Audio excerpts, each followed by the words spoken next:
सुनो नाज़रीन, प्रोग्राम जवाब खपे सां गॾु मां आहियां इम्तियाज़ में। इलेक्शन जूं तयारियूं आहिनि ऐं क़ौमी असैम्बली 11 अगस्त ते तहलील कई वेंदी, यानी कि टोड़ी वेंदो उनखे आइनी तौर ऐं क़ानूनी तौर ते। ऐं इलेक्शन जेको आहे जे लाइ 3 महीना हूंदा, इहो इम्कान ज़ाहिर कयो वियो आहे। ऐं मुल्क जे अंदरि महांगाई आहे, पंहिंजी बेरोज़गारी आहे, जेको मतिलबु इंट्रस्ट आहे उहो तक़रीबन 22% जेको आहे इंट्रस्ट आहे, यानी कि 22% तमामु घणो आहे। ऐं कुझु इम्कान बहितर आहे त महांगाई घटि थींदी ऐं मुल्क जे अंदरि इतिहाद ठहंदा। ऐं जीअं त MQM आहे, जीअं त GDA आहे, JUIF आहे, हाणे सियासी एक्टिविटीज़ शुरू थींदियूं ऐं इलेक्शन पंहिंजे टाइम ते थींदी, टाइम सां, यानी कि इहा टाइम ते जेकॾहिं असेंबली टुटे थी त 60 ॾींहं, जेकॾहिं टाइम खां अॻु में त 90 ॾींहं। ऐं मुशावरत जो अमल, जीअं त हुकूमत इहो चयो आहे त सभई सियासी जेके जमातूं उन्हनि सां गॾु आहिनि, यानी कि इक़्तिदार जे अंदरि उन्हनि सभिनी सां मुशावरत कई वेंदी निगरान वज़ीर आज़म जे लाइ। मूंखे टेलीफोन लाइन ते जॉइन कयो आहे सीनियर रहनुमा, सीनियर सियासतदान डॉक्टर करीम ख्वाजा साहब। डॉक्टर साहब, तव्हांखे वेलकम चऊं था पंहिंजे प्रोग्राम। महिरबानी। डॉक्टर साहब, इम्कान त इहो आहे त 11 अगस्त ते असेंबली तहलील कई वेंदी ऐं असेंबली खे टोड़ियो वेंदो ऐं 90 ॾींहं जे लाइ इलेक्शन जो पूरो टाइम हुजे। उन सां गॾु हिकिड़ी कंफ्यूजन बि आहे कि निगरान सेटअप अचण खां पोइ इहो को साल न हले, को 8 महीना न हले, 9 महीना न हले, छाजे करे ॿिनि सूबनि जे अंदरि उहो सिस्टम अञा ताईं पियो हले। छा चवंदो? ॾिसो, टेक्निकल फ्लॉ आहे पंहिंजी जॻह ते।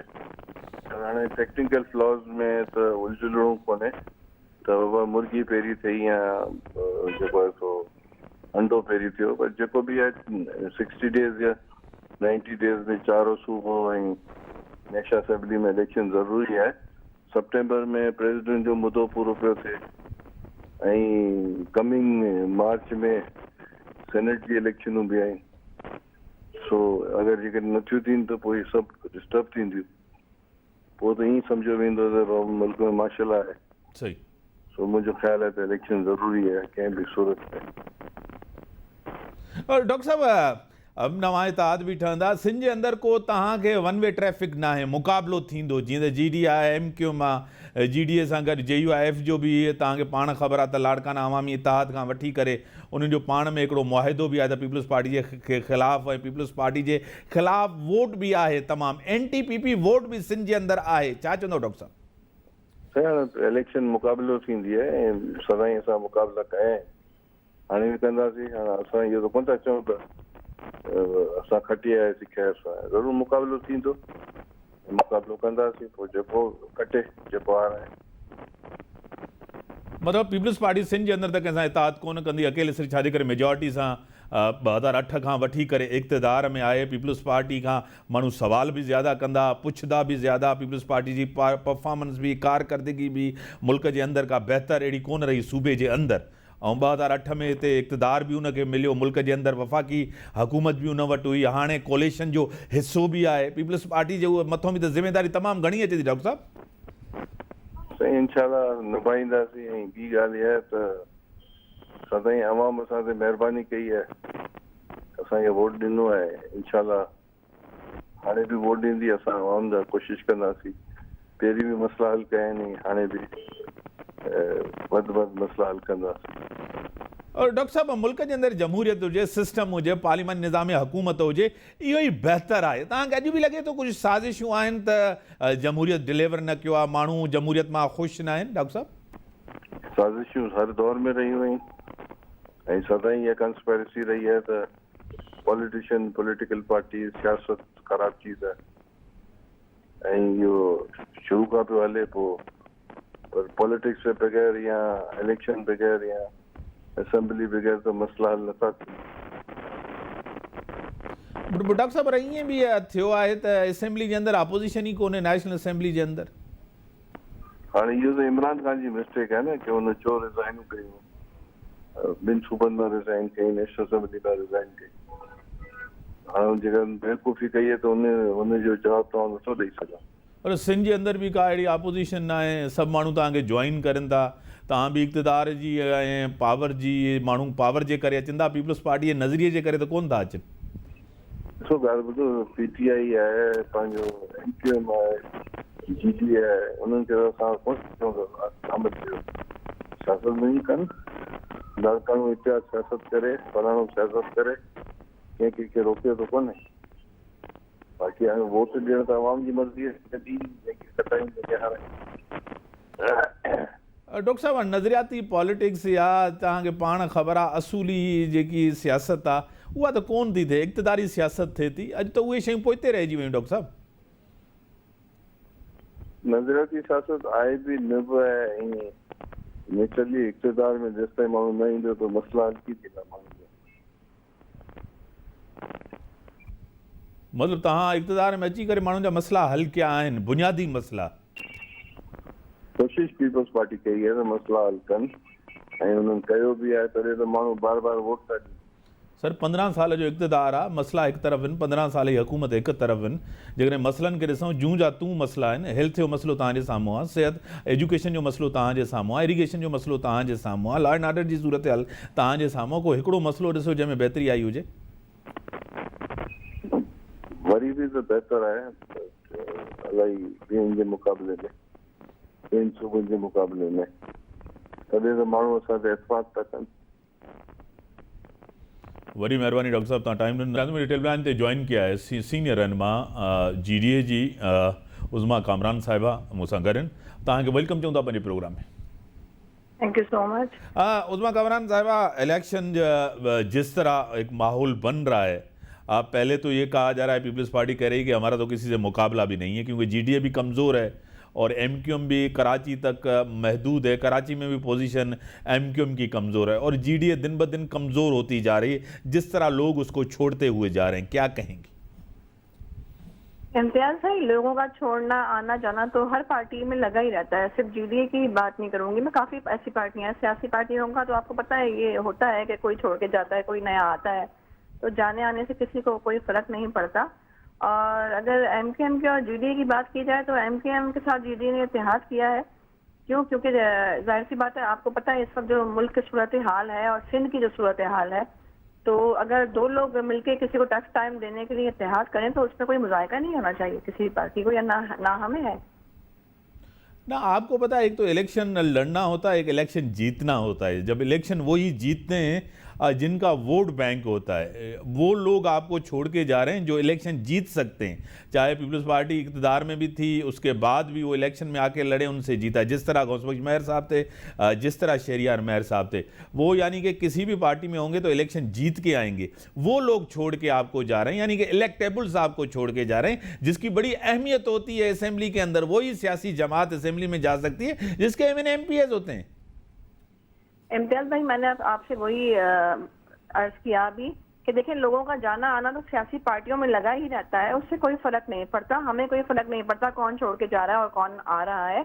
आने वाले को हम मोस्ट वेलकम और जाने वाले को बाय बाय कहते हैं। वैसे तो अपनी मर्जी से आते हैं, ये वो जमात तो है नहीं कि जनाब आप आएंगे अपनी मर्जी से और जाएंगे हमारी मर्जी से। तो ना ही इस जमात की वो पॉलिसी रही और ना ये वो जमात है कि डरा धमका के लोगों को रोका जाए। अपनी मर्जी से आते हैं, हासिल वसूल करते हैं और चले जाते हैं। और दूसरी बात देखें, टफ टाइम की बात और वोट बैंक की बात तो वोट और टफ टाइम जो है टफ टाइम, हम मानते हैं, इससे हम डिनाई नहीं करेंगे, क्योंकि सच से दोहराई नहीं होना चाहिए।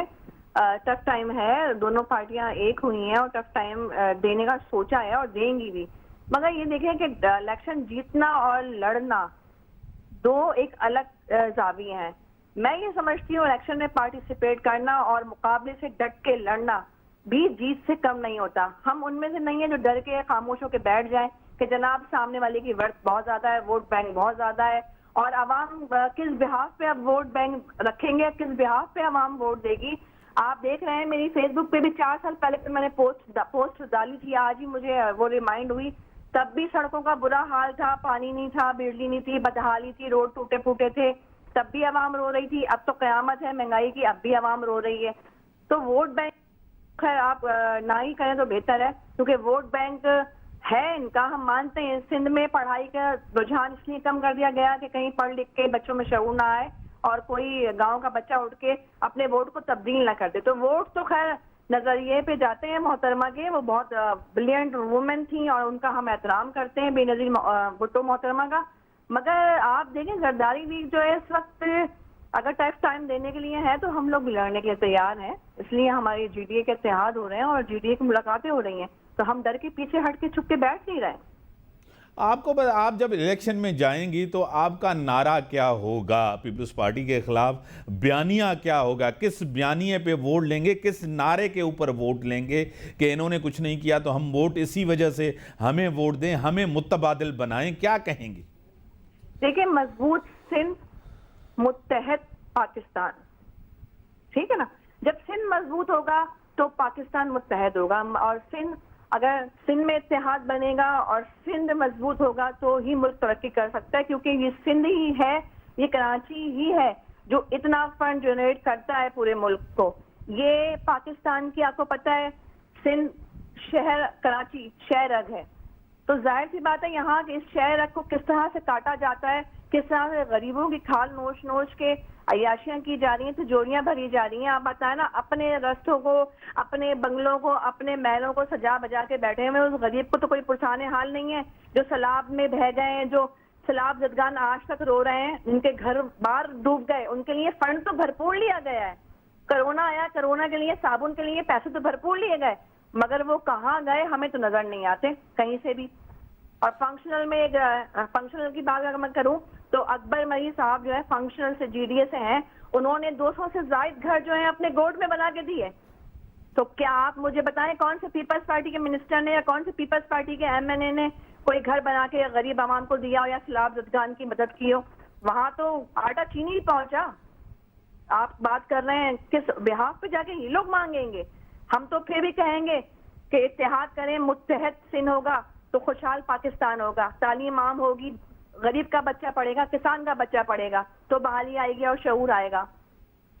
आपको पता है कि ये तो बातें जो है आप ज़बरदस्त बातें कर रही हैं, लेकिन हर ज़िले के अंदर आपके पास कैंडिडेट तो हो ना, आपके कैंडिडेट उनके साथ इलेक्शन तो लड़े ना। कश्मीर से लेकर कराची तक आपके पास इतने कैंडिडेट्स हैं कि उनका मुकाबला कर सकें, ऐसे कैंडिडेट जिनको अवाम पहचानते भी हो, जिनको वोट भी दें। अब पीपल्स पार्टी का जीडीए या फंक्शनल लीग आपको पता है मुतबादिल सिंध में नहीं बन सके, नाकाम गए।